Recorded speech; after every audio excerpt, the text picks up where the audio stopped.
ये मैंने अपने राज आधा दे दिया, ये पांडव इसी तरह से बढ़ते रहेंगे, लेकिन ऐसा समय आएगा कि मेरा कीर्ति धूमिल हो जाएगा।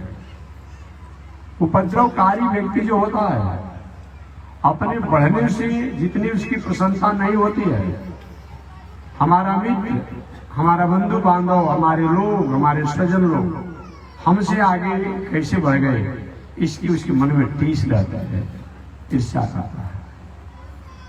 दुर्योधन अपने बढ़ता अच्छी बात है, लेकिन अपने बढ़ने से उतनी प्रशंसा उसको नहीं थी जितना पांडव लोग बढ़े से उसकी ईर्ष्या हो गया, द्वेष हो गया। अपने मामा शकुनी से सलाह लिया दुर्योधन ने, कैसे पांडवों के बढ़ते हुए रफ्तार को रोका जाए।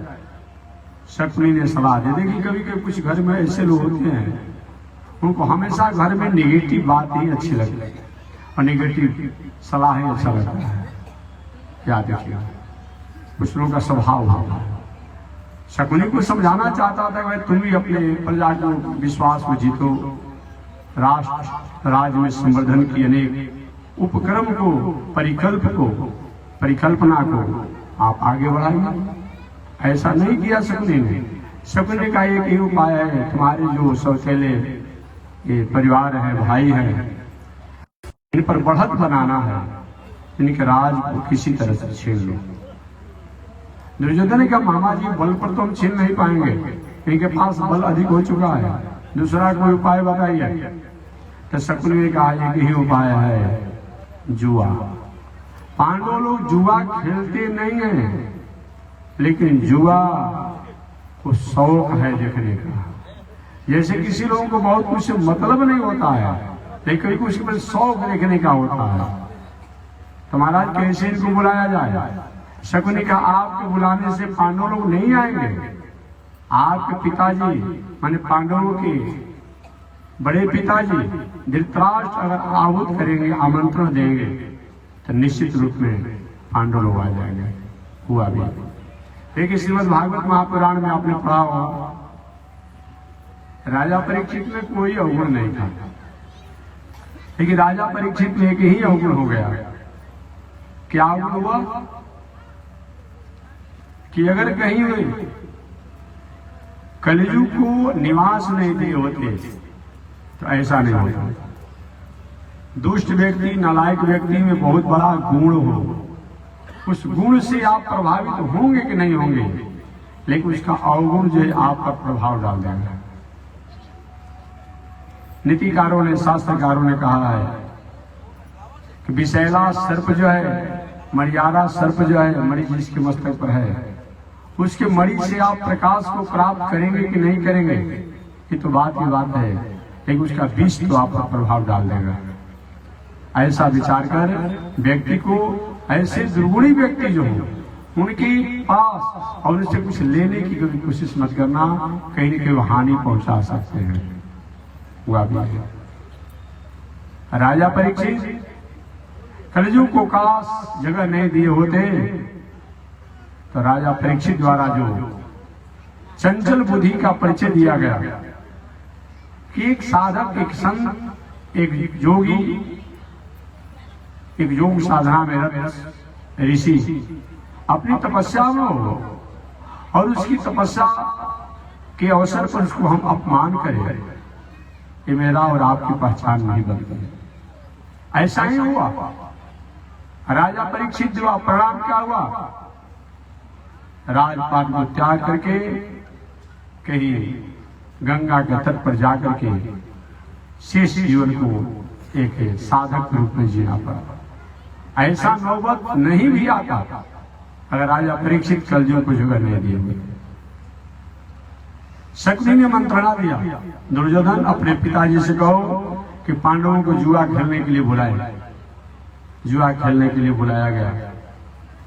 हालांकि चाहते नहीं थे पांडव, लेकिन आए कि भाई बड़े पिताजी ने आज्ञा दिया है कि बेटा मेरी इच्छा है, तुम भी राजा हो, दुर्योधन भी राजा है, तुम दोनों जुआ खेलो। बड़े पिताजी हमको तो जुआ खेलने आता नहीं आता है, फिर भी मेरी इच्छा है। ठीक है। जुआ की जब बारी आई, दुर्योधन ने कहा कि मेरे तरफ से मेरे मामा जी रहेंगे मेरे जगह पर, मेरे तरफ से मेरे जगह पर मेरे मामा जी रहेंगे। हालांकि वहां भी पांडवों द्वारा थोड़ी सी अपने को पहचानने में कमजोर किए। उनको भी कहना चाहता था कि दुर्योधन जब तुम्हारे तरफ से तुम्हारे मामा जी रहेंगे तो मेरी तरफ से भी मेरे ममेरा भाई की द्वारिकाधीश रहेंगे। काम बन जाता। तब पता चलता शकुनी कितना वह खिलाड़ी है। कैसा हुआ, पांडव लोग थोड़ी सी अपने स्वरूप को भूल गए और जुआ में हार गए। जुआ में हार गए, सर्वस्व हार गए। आप कथा जानते हो। यहां तक कि अपने राजपाट सब कुछ हार गए। द्रौपदी को भी हार गए और द्रौपदी को भी हारने के बाद जब दुशासन द्वारा कुचक्र करके दुर्योधन की आज्ञा से द्रौपदी को लज्जित किया जा रहा था, बेइज्जत किया जा रहा था, अपमान किया जा रहा था, भगवान द्वारिकाधीश भो कृष्णाच्युत भो कृपालय हरे भो पांडवा नाम सखे क्वासी क्वासी सुयोधनाथ कहताम भो रक्ष मातुर। भो कृष्णाच्युत, हे कृष्ण हे अच्युत, भो कृष्णाच्युत भो कृपालय हरे, हे कृपालु हे हरे, भो पांडवा नाम सखे, आप पांडवों के सखा हैं, क्वासी क्वासी सुयोधनाथ कहताम। यह सुयोधन यह दुर्योधन आज मुझे लज्जित कर रहा है, बेइज्जत कर रहा है। कृपा करिए। भगवान ने वस्त्रावतार के रूप में द्रौपदी की रक्षा किया। द्रौपदी रो रही थी, सभी लोग थे उस सभा में, कौन नहीं था अमत पूछिए, सभी लोग। द्रौपदी ने धृतराष्ट्र से पूछा, पिताजी आखिर मेरे द्वारा कौन सी गलती हुई कि अपनी ही गलती के कारण अपने ही सभा में अपने ही लोगों द्वारा मुझे निर्वस्त्र किया जा रहा था, नग्न किया जा रहा था। आखिर मेरा कौन सा गलती है?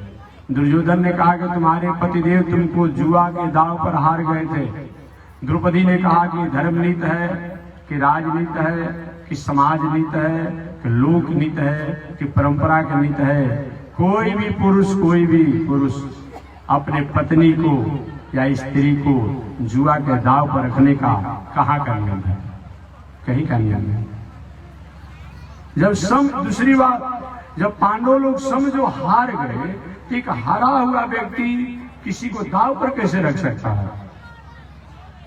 धृतराष्ट्र ने डांटा दुर्योधन को, दुर्योधन ऐसा करना उपयुक्त नहीं है, छोड़ो, पांडवों को मुक्त करो, जो भी तुमने राज लिया जुआ में जीता है उसको भी त्यागो, द्रौपदी को मुक्त करो। द्रौपदी को, पांडवों को राज सबको मुक्त कर दिया गया। आप समान किताबों में नहीं पढ़ेंगे, लेकिन महाभारत में मैं आपको पढ़ने लिखने वाला रितंबरा बुद्धि से होगा तो कहीं शुरू पूरा पढ़ेंगे तो आपको पता होगा। ऐसे तो समान रूप में गरीब सबसे का ठीक हो गया है, एक लाइन में सब कुछ हो जा रहा है, लेकिन विस्तार से पढ़ेंगे तो बताएंगे। एक बार द्रौपदी ने पांडवों को मुक्त कर दिया। पांडव लोग रथ पर बैठ करके द्रौपदी को लेकर के चले गए, राज से भी मुक्त कर दिया, अपने भी मुक्त हो गई, पांडवों को भी मुक्त कर दिया, वनवास से भी मुक्त कर दिया। आज ही रास्ते पहुंचे होंगे कि शकुनी पुनः आ गया धृतराष्ट्र के पास, कहा साले साहब आपने सब चौपट कर दिया, हमको जुआ से कोई मतलब नहीं था, मतलब था कि आप के पुत्र जो दुर्योधन है ये हमेशा निष्कंटक राजा बने रहे। इस उपक्रम के कारण ही मैंने जुआ का संत किया था और आपने सब किया हुआ काम पर पानी फेर दिया। पांडवों को बस की बात है क्या कि आप अपने कंट्रोल में ले सकते हैं? ऐसा नहीं होगा। धृतराष्ट्र का तो अब क्या करना चाहिए? मैंने तो कह दिया, द्रौपदी को मुक्त कर दिया, पांडवों को मुक्त कर दिया और उनके राज को ही मुक्त कर दिया, अब क्या होना चाहिए? शकुनी का भी कुछ बिगड़ा नहीं है, अभी पांडव लोग आधे रास्ते में ही गए हैं, पुनः एक बार बुलाया है। ये बात महाभारत में लिखा है और जो नहीं लिखा है, कभी होगा तो आप पढ़ेंगे। एक बार तो मुक्त हो गए थे द्रौपदी के कारण, दूसरी बार, हाँ ये बात कहते हो, ठीक कहते हो, पुनः दूसरी बार बुलाया गया और बुला करके धृतराष्ट्र ने कहा, बेटा मेरी इच्छा अगर इस बार भी जुआ हो और मेरी शिव प्रशंसा। पांडव नहीं चाह करके भी बड़े पिताजी की संकोच में भावना में आदर करते हुए जुआ खेले और जुआ में 14 वर्ष का वनवास, राजपाट का त्याग, ये सब कुछ हुआ और पांडव यही हुए। 14 वर्ष वनवास में रहे, आप कथा जानते होंगे। 14 वर्षों के वनवास के बाद अपनी राज को मांगने के लिए, अपने हक को मांगने के लिए भगवान श्री कृष्ण को शांति दूत बना करके पांडव लोग विदा किए। भगवान श्री कृष्ण हस्तिनापुर में आए। जब दुर्योधन को पता चला कि द्वारिकाधीश कृष्ण पांडवों की तरफ से शांति दूत बन करके आए हैं, कभी कभी दुष्ट व्यक्ति जो होता है अपने पक्ष में लेने के लिए कभी कभी कुछ सीमा से बढ़ करके भी काम करता है। नीतिकारों का वाक्य है कि कोई व्यक्ति अपने सीमा से अधिक परिवर्तन में अचानक दिखाई पड़े, आपको सजग हो जाना चाहिए, संयम हो जाना चाहिए, सचेत हो जाना चाहिए। ऐसे भी कहा जाता है कि धनुष अगर झुकता है अपने सीमा से अधिक तो कहीं न कहीं वह घटना होगी, और सर्प कहीं बहुत झुकता है तो कहीं न कहीं वह वार करेगा, और उल्टा नारी कहीं अपने स्वभाव से बहुत परिवर्तन दिखाई पड़ती हो तो कहीं न कहीं समाज की संस्कृति पर कहीं न कहीं ठेस पहुंचेगा, और दूसरे व्यक्ति कहीं अपनी सीमा से अधिक नम्र हो रहा हो अचानक तो कोई न कोई आपसे वह स्वार्थ सिद्ध करने का, स्वार्थ साधने का कहीं उन्हें लक्ष्य बना लिया है। आप सचेत हो जाइए, सजग हो जाइए। दुर्योधन ने जब जाना कि द्वारिकाधीश हस्तिनापुर में पांडवों के भविष्य का फैसला करने के लिए शांति दूत बन करके आए हैं, दुर्योधन ने जगह जगह पर तोरण द्वार लगवा दिया, चारों तरफ तोरण द्वार लगवा दिया। द्वारिकाधीश का स्वागत हो, द्वारिकाधीश का स्वागत हो, द्वारिकाधीश का स्वागत हो। चारों तरफ अनेक लोग स्वागत करने वाले बन गए। द्वारिकाधीश हस्तिनापुर में आए। दुर्योधन ने कहा, द्वारिकाधीश थोड़ा सा मुझे एक साला में थोड़ा जल छिड़क, थोड़ा सही कर जाके जल छिड़कवा दिया, धीरे से इस प्रकार उसने अपने स्वागत करने वाले लोगों को लगा दिया। लोग स्वागत करने लगे। संजोग की बात रही कि दुर्योधन ने कहा, द्वारिकाधीश आप हस्तिनापुर में आए, अच्छी बात है, लेकिन हस्तिनापुर में आने का कारण जो है वह अज्ञात है, कुछ सूचना नहीं। ऐसे भी देहात लोग कहते हैं कि मूर्ख और संघ इन दोनों को प्रशंसा करने से ही अच्छा होता है। संघ को अगर आवाज देंगे, हवा देंगे तो आवाज देगा, हम मूर्ख व्यक्ति को सीमा से अधिक प्रशंसा कर देंगे तो थोड़ा सा बिगाड़ते हुए काम में कुछ उसमें के लिए रोक देगा, बना देगा। भगवान ने कहा, दुर्योधन, दुनिया के लोग भले ही तुम्हें दुर्योधन कहते हो, लेकिन मैं तो तुमको सुयोधन कहता हूं। इतना बड़ा यशस्वी, इतना बड़ा प्रभावशाली, इतना बड़ा प्रतापी और वीर तुम्हें भूमि पर इस दुनिया में दिखता है ना। हाँ, द्वारिकाधीश ठीक ही बात कहते हैं, मेरे समान कौन है। बहुत भगवान ने प्रशंसा किया। आगे भगवान द्वारिकाधीश ने कहा कि अच्छा ये बताओ, पांडव तुम्हारे कौन लगते हैं? पांडव कौन लगते हैं? अरे मेरे चचेरा भाई हैं, मेरे चाचा जी के पुत्र है, लड़का है, बेटा है, मेरा चचेरा भाई है। अच्छा अच्छा, ये हस्तिनापुर का राजा कौन था? भगवान श्री कृष्ण पूछ रहे हैं, हस्तिनापुर का राजा कौन था? क्योंकि मेरे चाचा जी थे, पांडु जी महाराज थे। अच्छा ये बताइए कि पांडु के बाद हस्तिनापुर की राजगद्दी पर हक किसका बनता है? अब ये बात तो सुनते हैं, देखिए पूरे एक बार मैं कह दूं, दुष्ट व्यक्ति की और स्वार्थ सिद्ध नहीं होगी ना तो कितना भी आपको प्रणाम करने वाला तुरंत आपसे बस विरोध कर देगा। अगर कहीं स्वार्थ में उसकी बट्टा पड़ी, खटाई पड़ा, न गुरु होते हैं, न पुरोहित होते हैं, न माता होते हैं, न पिता होते हैं, न बंधु होते हैं, न भाई होते हैं, कोई नहीं होता है। अगर उसको स्वार्थ में कहीं बांटा पड़ा, कहीं घाटा लगा, कहीं खटाई पड़ा, तो किसी का होता नहीं है। अभी तक तो भगवान द्वारिकाधीश को सत्कार सम्मान की बात करा दुर्योधन। और जिन्होंने कहा कि जब पांडु जी हस्तिनापुर के राजा थे तो उनके बाद इन पांडु पुत्र पांडवों का ही राज होना चाहिए, इतना सुनते हैं दुर्योधन भड़क गया। अरे द्वारिकाधीश, तुम पांडवों के भविष्य को फैसला करने के लिए आए हो, पांडवों को राज दिलाने आए हो, पांडवों को हक दिलाने आए हो। मैं तो समझा कि तुम मेरा भी संबंधी हो, पांडवों के संबंधी हो, मैं समझ गया। वाह, ये दुर्योधन की भाषा है। वाह, एक काल की क्या चक्र है, क्या गति है। दुर्योधन का मेरा भाषा नहीं है, ये दुर्योधन की भाषा है। काल का क्या चक्र है, क्या गति है। ये पैर का जुत्ती जो है आज मत्स्य पर रखना चाहता है।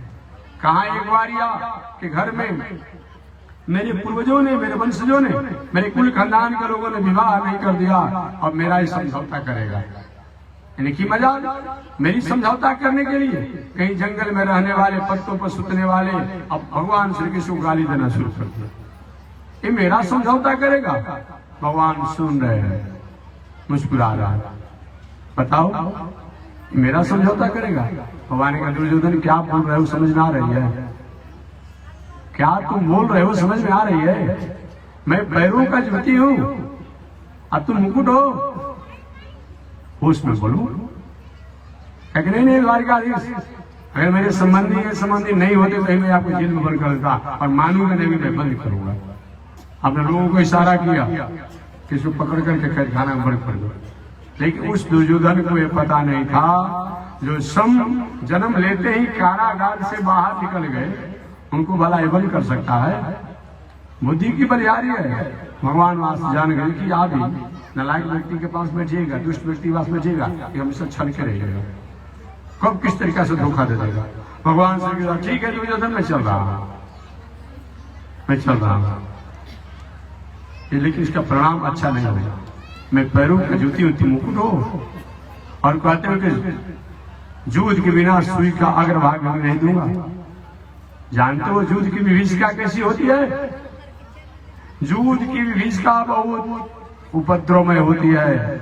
जूझ में बहुत सी स्त्रियां विधवा हो जाती है, बहुत से बालक अपने भागों से विहीन हो जाते हैं, पृथ्वी जो है लाश और लाशों से फट जाती है और खूनों से सन जाती है।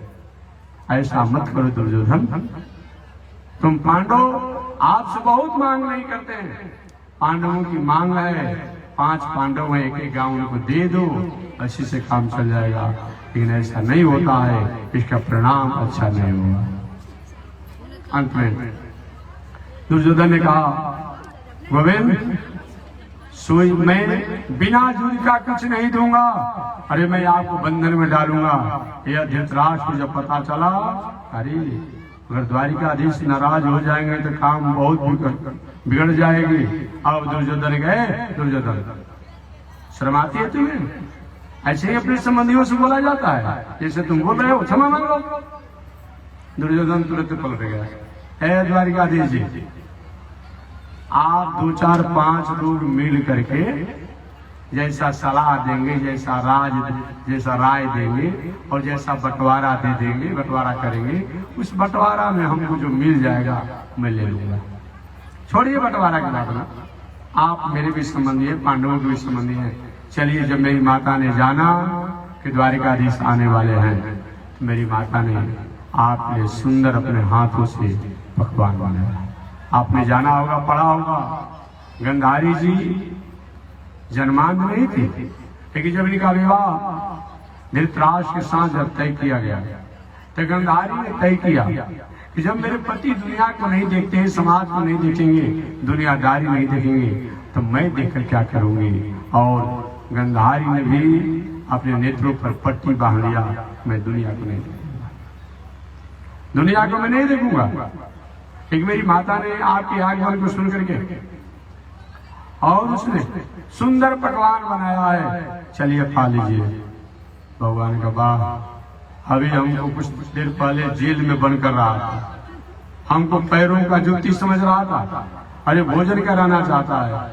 भगवान ने कहे दुर्योधन भूख नहीं है, मैं भोजन नहीं करूंगा। दुर्योधन ने कहा इतने दूर से चलकर आ रहे हैं, भूख नहीं है, कहाँ भोजन किए हैं, कहाँ करेंगे?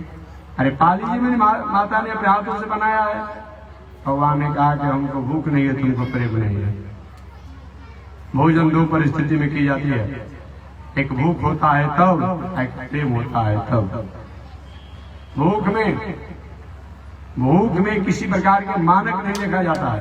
अभी आप लोग राजस्थान की यात्रा किए होंगे, मरुभूमि की यात्रा किए होंगे, कुछ लोग किए होंगे, उधर नौकरी करते होंगे, पढ़ते लिखते होंगे, कहीं होंगे लोग। हम तो कभी कभी गए हैं, देखे हैं। अब उधर से जयपुर बीकानेर इत्यादि से जब ट्रेन चलती है, और अभी का समय जो हो, जेठ का समय जो हो, यही ट्रेन किसी स्टेशन पर रुकती है, सारे ट्रेन से यात्री उतर करके अपना अपना बोतल जल पाकर लेकर के क्या करेंगे, सब पानी कहीं भी होगा लेके लेंगे। और वो कोई नहीं पूछता है कि फ्रिज का है कि कहाँ का है, इसको रिफाइन किया गया कि नहीं, पूछा जाता है जी। कि इतना प्यास लगा रहता है कि अब वस्तु की पात्रता नहीं देखी जाती है। यही होता है, भूख जब लगे रहता है ट्रेन में, ये पूछा जाता है कि कल का बनाया है कि परसों का बनाया है, जलपान रात भर खाते रहते हैं, रात भर खाते रहते हैं, पात्रता नहीं देखी जाती है। तो भोजन दो परिस्थिति में किया जाता है, एक भूख होती है तब, एक प्रेम होता है तब। हमारी माताएं छोटी अवस्था में हम लोग जब होते हैं तो क्या करती है, नहीं वो अच्छा ठीक है 2 कोर पा लीजिए, तो क्या लड़का 2 कोर पता है क्या, माता 2 कोर खिलाती है क्या? ये प्रेम का भोजन होता है। नहीं भी भोजन करने की इच्छा पर वो प्रेम का भोजन 2 कोर पा लीजिए। भगवान ने कहा दुर्योधन तुमको प्रेम नहीं राजा बोला दुर्योधन 2 प्रकार से भोजन किया जाता है, एक प्रेम में, एक भूख होने पर। हमको भूख नहीं है, तुमको प्रेम नहीं है, ठीक है। द्वारिकाधीश वहां से चल दिए और जाते जाते कहीं हम भोजन कैसे करें। हमको तो विदुर काका की पत्नी विदुरानी ने निमंत्रण दिया। दुर्योधन ने कहा आप द्वारिका से हमारे यहाँ आ रहे तो निमंत्रण कब मिल गया आपको? कि नहीं, निमंत्रण पहले से, निमंत्रण पहले से। अच्छा तो ठीक है। और वो विदुर जी महामंत्री पद पर नहीं है जो आपको भोजन करा देंगे। हम देखते हैं कैसे भोजन आप कर देते हैं। भगवान ने कहा कि देखिए भाई, निमंत्रण देने वाला व्यक्ति कहाँ से व्यवस्था करेगा, लेकिन निमंत्रण दिया है, हम जाएंगे, ठीक है जाइए। भगवान द्वारिकाधीश और विदुर जी के आश्रम पर जाने की तैयारी में है। हालांकि उस सभा में विदुर जी भी थे। कहा गया है कि जब शांति दूत बन करके आए थे भगवान द्वारिकाधीश, तो विदुर जी महामंत्री पद पर तो थे नहीं, लेकिन आम जनता जैसा बैठे थे। और उसी बीच में कहा कि मैं काका विदुर जी के यहाँ उनके आमंत्रण को स्वीकार करके उनके यहाँ भोजन करूंगा। पीछे किनारे बैठे थे विदुर जी, इशारे कहे गोविंद हमारा तुम्हारा कोई बात नहीं, कोई चिट्ठी पत्री नहीं, और हमको सभा में तुमने कभी बेइज्जत करना चाहते हो? हम कहा तुमको निमंत्रण दिए। भगवान ने कहा मैं कह रहा हूं चलने के लिए जाऊंगा। और कहे कि विदुर जी मानने में, और वहां से निकल गए। देखिए व्यक्तित्व तो बड़ा होता ही है, लेकिन व्यक्तित्व अगर व्यक्ति में आ जाता है तो और उसका महत्व हो जाता है। क्या सोना अगर किसी कसाई के गले में हो, सोना किसी एक अपराधी के गले में हो, तो सोना का मूल्य तो सोना जैसा रहता ही है, लेकिन वह कसाई के कारण उसकी शोभा नहीं पाती है। और वही सोना कहीं भगवान के गले में हो, अच्छे राजा के गले में हो, तो सोना का महत्व और बढ़ जाता है। विदुर जी और महामंत्री पद पर थे।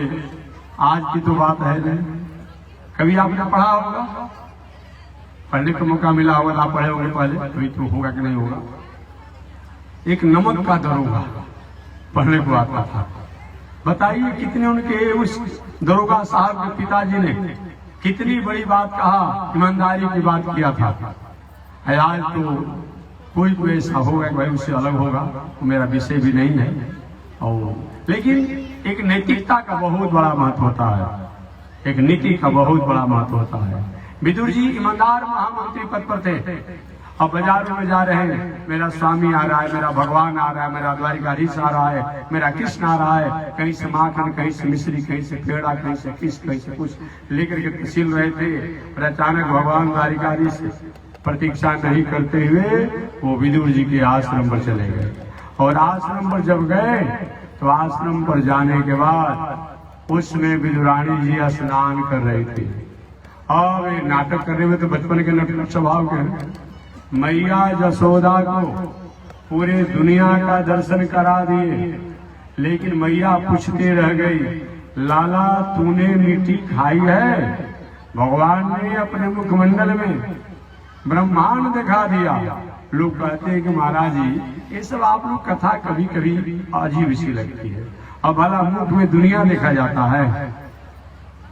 तो कहते हैं लेकिन अब महानुभाव लोग ऐसा प्रश्न मत करें। आप लोग माइक्रोस्कोप दिखे, क्या कहा जाता है इसको? क्या कहा जाता है? अच्छा, जो कहा जाता है देखे हैं।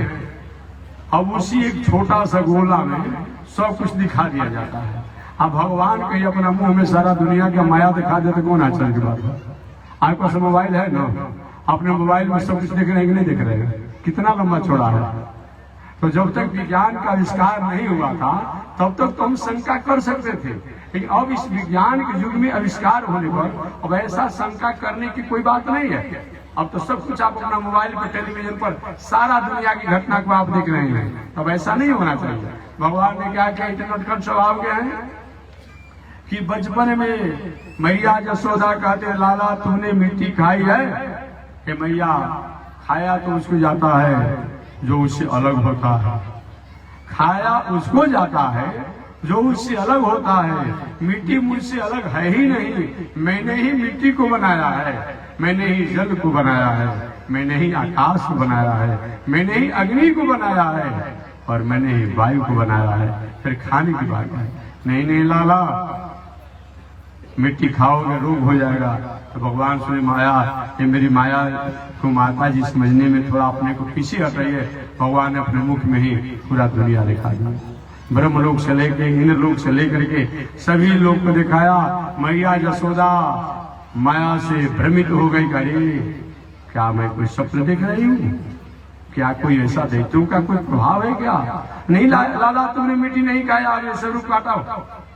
जसोदा मैया अपने स्वरूप भला वो भगवान पहुंच जाए विदुरानी जी के यहाँ। काकी जी किवाड़ खोलो, मैं द्वारिकाधीश। अरे ये तो कृष्ण का आवाज है, ये कृष्ण आ कैसे सकते हैं? इतना बड़ा आदमी भला बिना बुलाए कैसे आ सकते? लेकिन आवाज तो नहीं की है। अब अस्त व्यस्त अवस्था में विद्वानी है, अस्त व्यस्त स्नान कर रही थी। उसी अस्त व्यस्त अवस्था में वस्त्र भी बदलने का एक प्रेम है। प्रेम में मानक नहीं होता है, वस्त्र नहीं होता है, व्यवस्था नहीं होती है, व्यवहार नहीं होता है। प्रेम में तो हमारी भावनाएं होती है। नारायण भजु नारायण भजु भाई रे, जानत तो सारी बात ही आप लोग। अच्छा, जानत दीन दयाल सदा, जन के मन की मृदुलाई रे, नारायण भजो भाई। त्याग दिए नृप दुर्योधन घर, मेवा और मिठाई रे, किए विदुर घर साग पात की, प्रेम भरी पहुनाई रे, नारायण भजो भाई। अब भगवान द्वारिकाधीश, काकी जी किवाड़ खोलो, अब विदुरानी आई। अरे मेरे द्वारिकाधीश, हाँ आया हूँ। अब अपने आश्रम में ले गई। चारों तरफ से विदुरानी के आश्रम के चारों तरफ कदली केले का वृक्ष लगा हुआ था, छोटा सा आश्रम था। ले गई, कहाँ बैठा है, कैसे बैठा है, बड़ी अपने आप असमंजस। संयोग से उसके पास एक लकड़ी का पीढ़ा था, जिसको काटा है आप लोग कहते हैं। वो पीढ़ा कर ले लिया, गोविंद यहाँ बैठ जाइए। नहीं हाँ ठीक नहीं, यहाँ बैठ जाइए। हाँ ठीक नहीं, यहाँ बैठ। पूरे आंगन में एक चक्कर लगा दिया।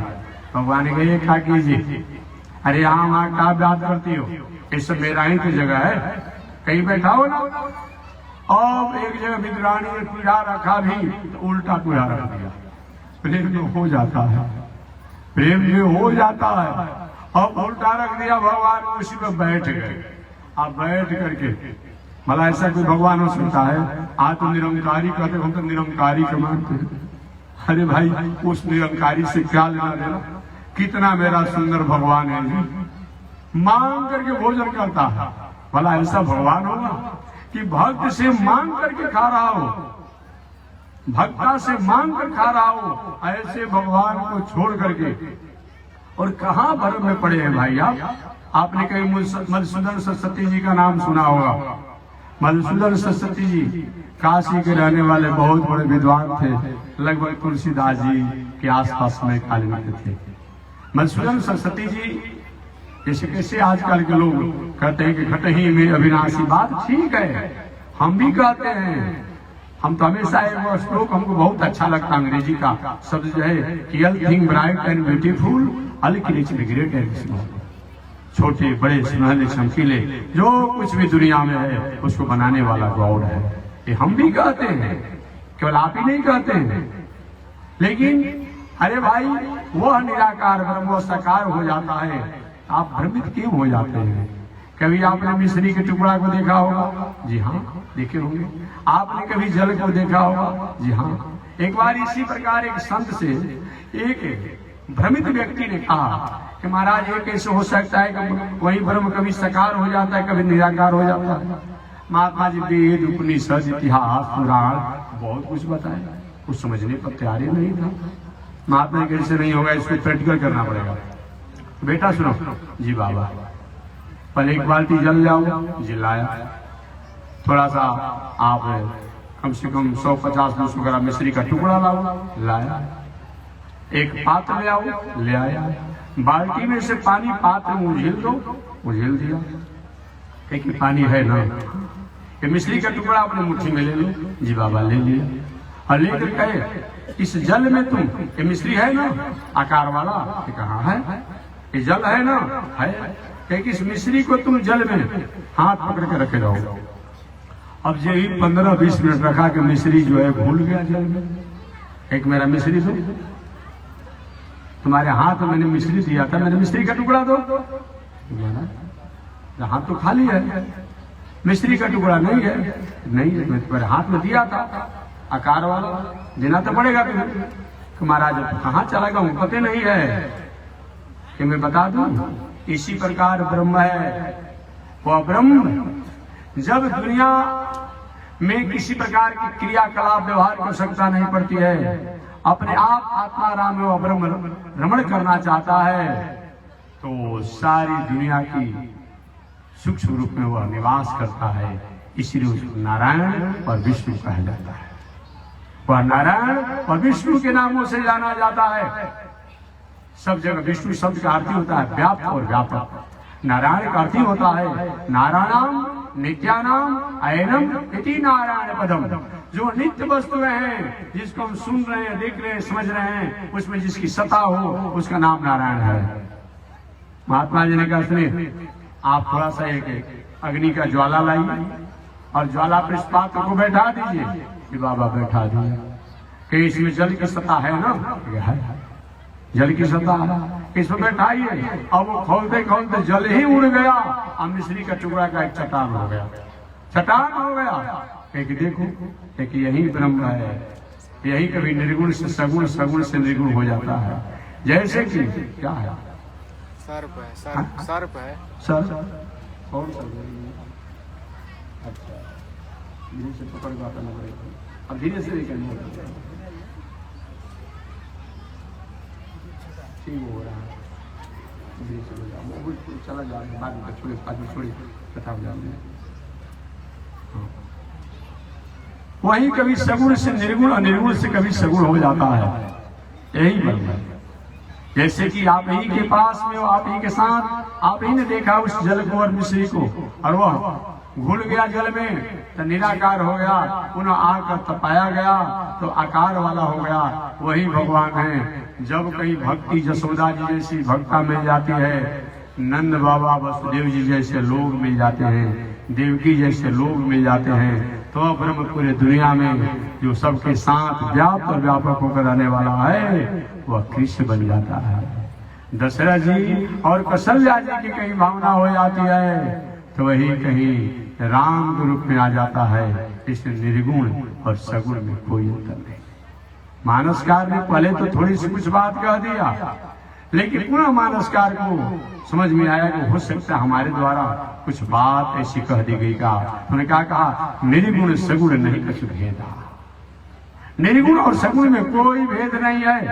एस नारायण श्रीमान श्री राघव निकेतन नाग पर्यज्ञ मुसृज्य यागतो मथुरामपुरे। एस नारायण श्रीमान, वह नारायण ही नारायण जो है कभी क्षीर सागर में जाते हैं, कभी राम बन जाते हैं, कभी कृष्ण बन जाते हैं, यही है।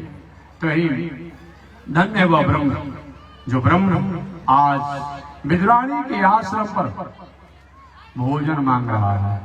भगवान ने अपने पीताम्बर को उठाया, आप पेट पर हाथ फेरते हुए कहा काकी जी इस व्यवस्था है।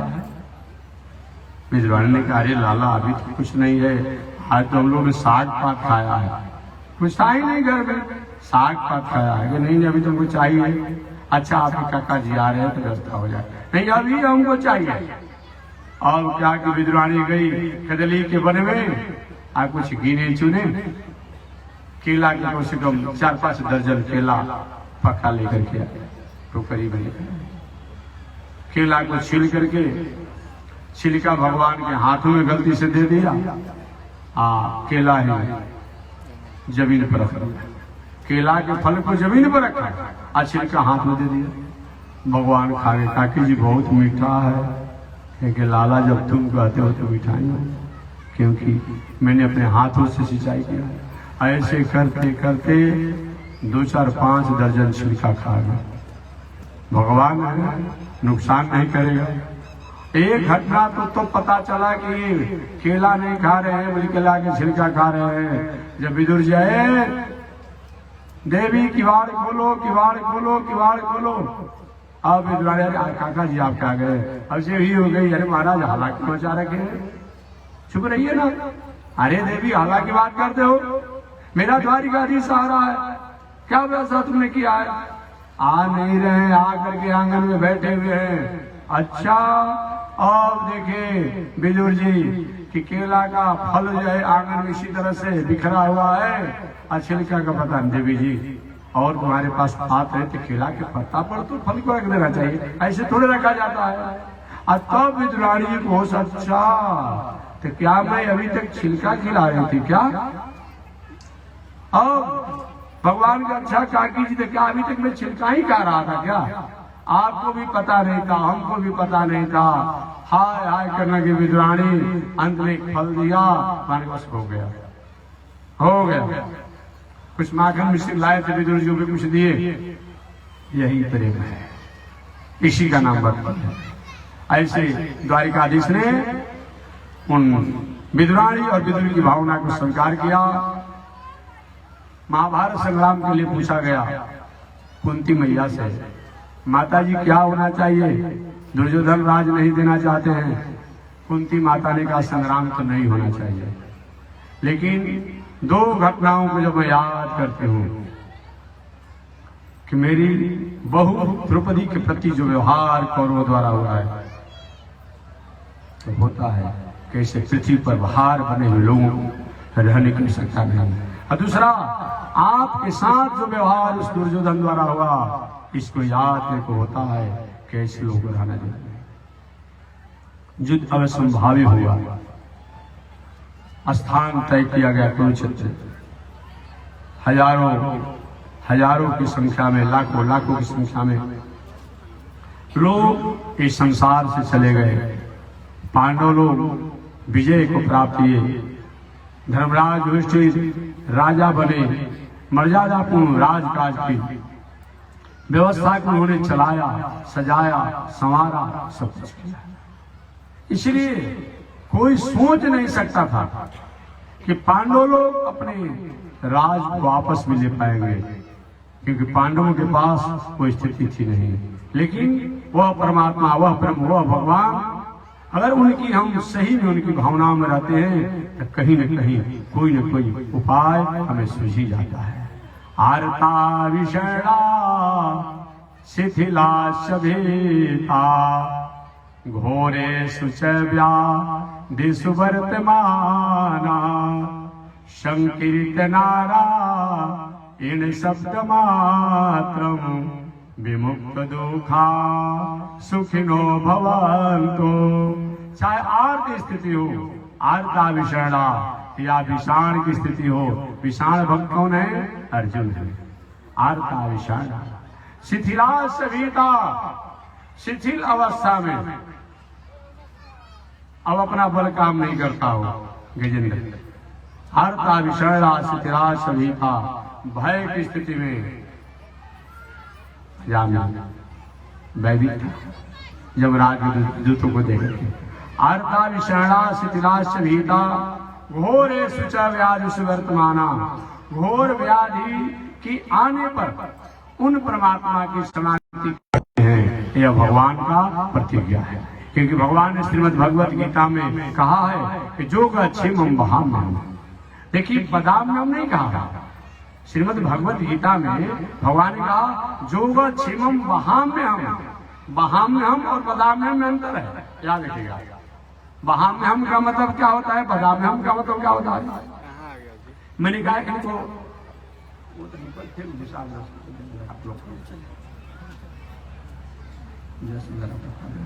बहाम्यहम् और बदाम्यहम् में क्या अंतर है? बहाम्यहम् का मतलब होता है वहन करना, अब बदाम्यहम् का मतलब क्या होता है? हमने कहा उनको पानी पिला दीजिए, वो व्यक्ति हो सकता है पानी पिला भी सकता है, नहीं पिला सकता है, उनको खिला सकता है, नहीं खिला सकता है।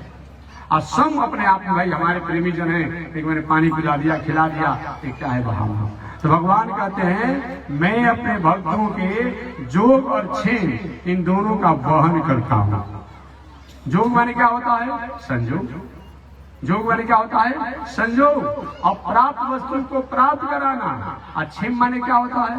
प्राप्त वस्तु की रक्षा करना। जोग माने संजोग, जो वस्तु अप्राप्त है, नहीं है, उनको भगवान प्राप्त कराते हैं। और क्षेम माने जो हमारे पास है उसकी रक्षा करते हैं। इसका नाम क्या है? जोग क्षेमम बहाम्यहम्। ऐसे भगवान का संकल्प है, प्रतिज्ञा है। शेष चर्चा मैं अगले दिन करूंगा, अगर मौका मिलेगा, भगवान की कृपा रहेगी, और जहाँ तहाँ से घूम फिर कर समय से आ जाएंगे तो मैं निवेदन करूंगा। अन्यथा अगर भगवान कृपा से कहीं समय से नहीं पहुंचूंगा तो जो हमारे कथा व्यास कथा सुनाएंगे ही, तो पुनः अगले दिन की चर्चा अगले दिन में करूंगा। ठीक पुनः आप प्रातः काल आरती में आप आते रहेंगे, और परमात्मा की कृपा रही तो घूम फिर कर समय समय कल आ जाऊंगा। कल एक दो जगह जाना है, तो आज यही मैं अपने वाणी को विराम दे रहा हूँ। एक बार भगवान का नाम श्रीमन नारायण लक्ष्मी नारायण, श्रीमन नारायण लक्ष्मी, श्रीमन नारायण नारायण नारायण, श्रीमन नारायण नारायण नारायण, लक्ष्मी नारायण नारायण नारायण, लक्ष्मी नारायण नारायण नारायण।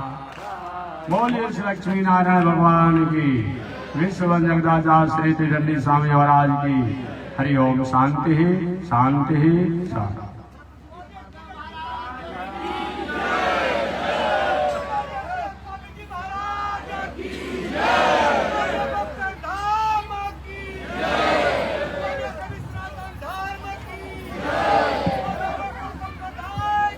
ओम चंद्रमा मनसो जात चक्षो सूरजो अजायत श्रोत्राद्वायुष प्राण समुगा जग्निरजायत श्रीसुते लक्ष्मी सवदन्या वहोरात्रे पार्श्वे नक्षत्राणि रूपमस्मिन् व्यातं ईश्वरिगाळा वो मयि गाळ सर्वलोकं मयि गाळ। लक्ष्मी नारायण भगवान की, विश्व जगदाचार्य श्री त्रिदंडी स्वामी जी महाराज की। हरि ओम। शांति शांति शांति।